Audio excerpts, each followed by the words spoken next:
Good morning. I am Samriddhi K.C. and these are the headlines of the hour. Peace agreements between the then rebel Maoists and Nepal government turn 18 years. Victims still waiting for justice.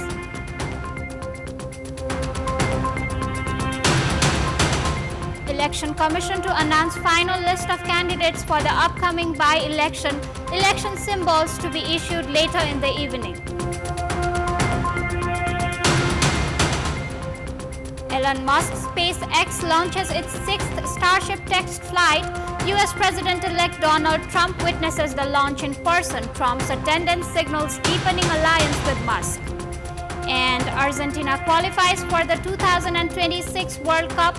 Lionel Messi's team secures its spot, gaining 1-0 victory over Peru. Welcome back. 20th November marks 18 complete years of peace agreement between Nepal government and CPN Maoists signed in the Nepalese year of 2063.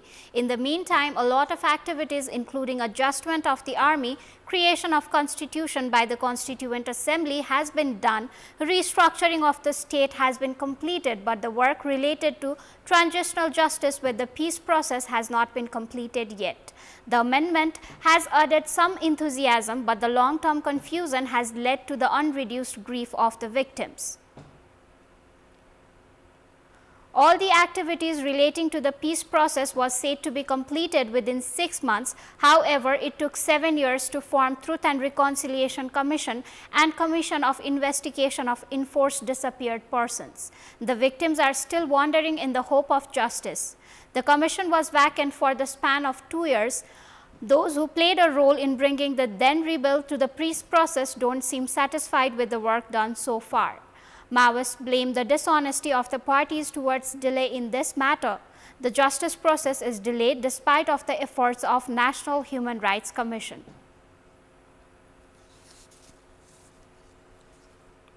It is time for by-election update.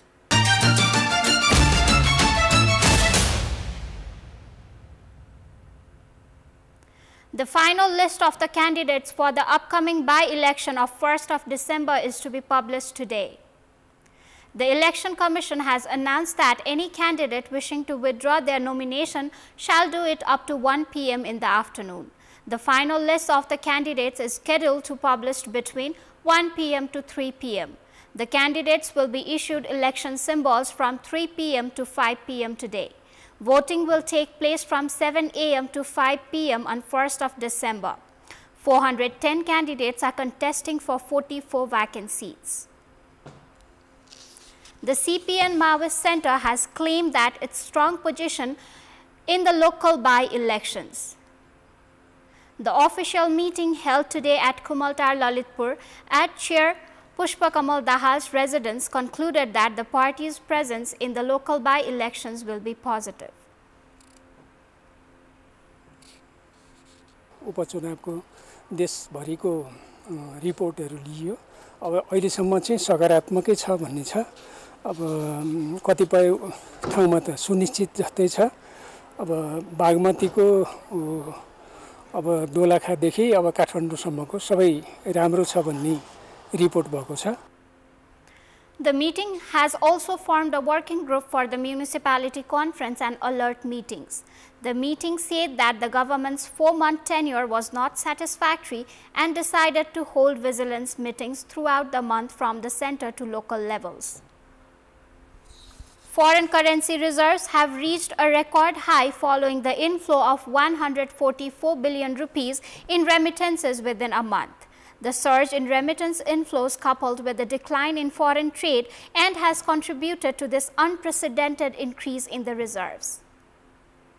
According to Nepal Rashtra Bank's economic and financial report for the current fiscal year, remittance inflows have risen by 11.5% compared to the same period last year, totaling 4.7 billion rupees over 3 months. Currently, Nepal Rashtra Bank and other financial institutes hold $16.6 billion in foreign currency reserves, sufficient to cover imports of goods and services for 14 months or goods alone for around 17 months. Additionally, the government's current account shows a surplus of 1,118.7 million rupees. Last year, in the same time frame, it was 496.5 million rupees.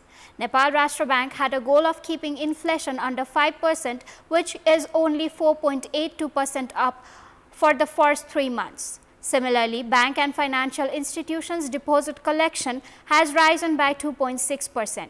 However, loan disbursement is only 2.5%, which was 2.3% in the same time frame of the previous year. As the economy stalls, both government revenue and private sector investments are down. Despite lowering interest rates, business persons hesitate to borrow, citing a lack of demand and export opportunities. Banks now hold 800 billion rupees uninvested funds. Industrialists, once citing high interest rates as the main barrier to investment, now say that even with lower rates, they cannot increase production due to the lack of market demand. While remittances have risen due to increased youth migration for education and employment, domestic demands have remained weak. Industrialists have urged the government to introduce policies that protect the private sector and maintain stability. The ongoing youth exodus and reduced government spending have dampened the private sector morale. Industrialists now argue that investment will only rise when demand picks up, making a solid plan to curb youth migration urgently needed. It is time for international news.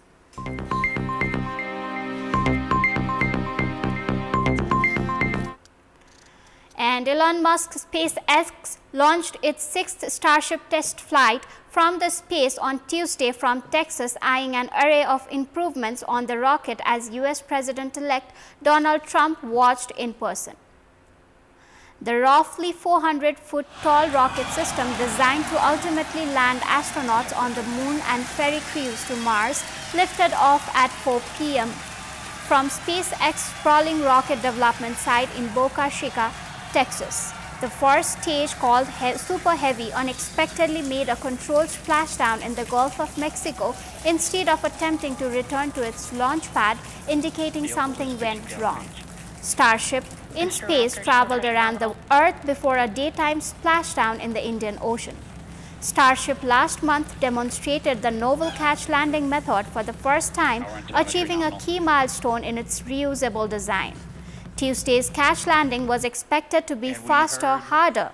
Trump's attendance signals a deepening alliance with Musk, who stands to benefit from Trump's election victory, with the billionaire entrepreneur expected to wield extraordinary influential role in Trump's assigned him to make the federal government more efficient, as he also benefits from a range of government contracts.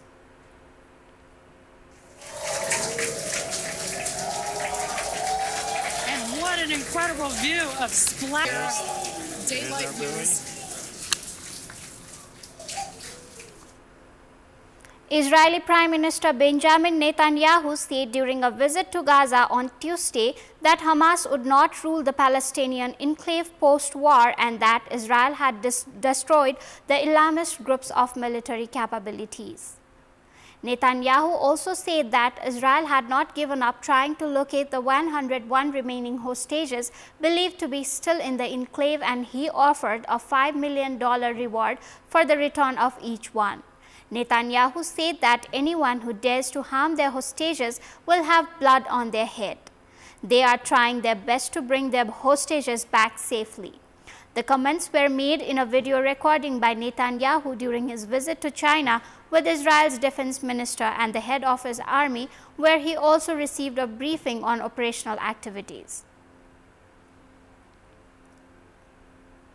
More than 24 suspected gang members were killed in Haiti's capital on Tuesday after residents joined police to fight off an attempted overnight attack on an affluent hillside suburb of Port-au-Prince.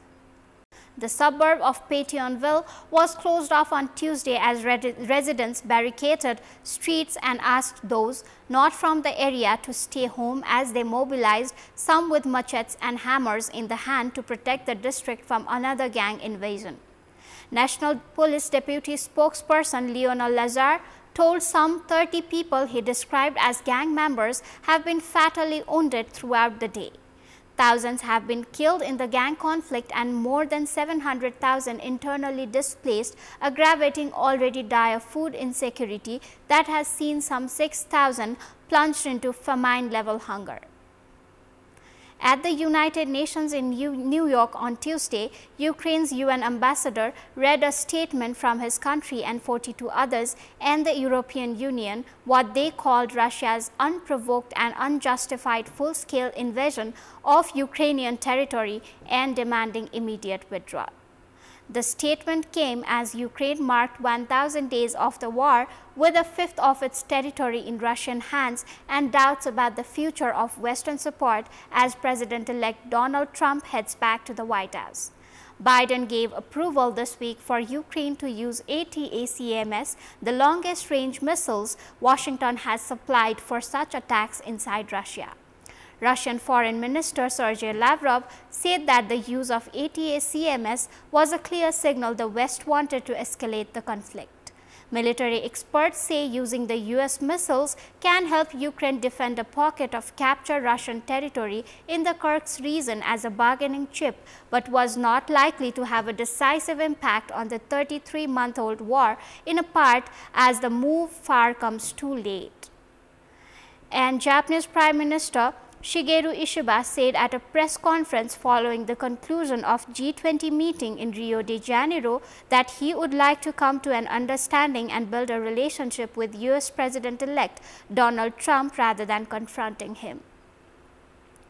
Ishiba said that Japan and the United States cooperation serves the national interests of Japan and the United States contributes to peace and stability in the Indo-Pacific region.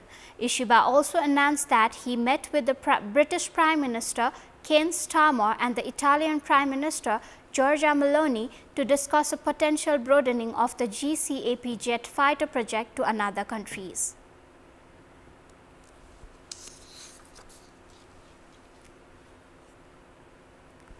More than 40,000 people have protested outside the New Zealand's parliament against a controversial bill seeking to reinterpret the country's founding document between British colonizers and the Maori people.